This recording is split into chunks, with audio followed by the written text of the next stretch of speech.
Hindi naman kinukonsinte ng Department of Foreign Affairs ang anumang uri ng karahasan o pagbabanta laban sa kahit na sinong individual, kahit ito pa ay mga foreign nationals o mga opisyal. Ito ay kasunod ng mga nagkalat na makabaong na naglalaman ng anti-Chinese messages sa ilang lugar sa Metro Manila.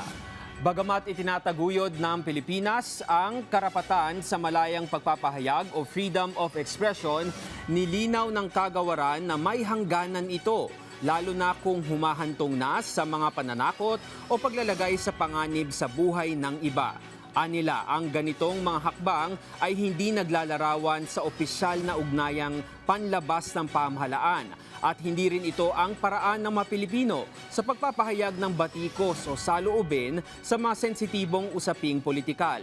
Muling pinagtibay ng gobyerno ng Pilipinas ang commitment nitong protektahan ang madayuhang mamamayan at diplomatikong opisyal alinsunod sa probisyon ng Vienna Convention on Diplomatic Relations at Vienna Convention on Consular Relations. Nakikipag-ugnayan na rin ang DFA sa mga otoridad para gumawa ng mga kinakailangang hakbang upang matukoy ang mga totoong kaganapan at mapanagot ang mga individual na nasa likod ng naturang insidente.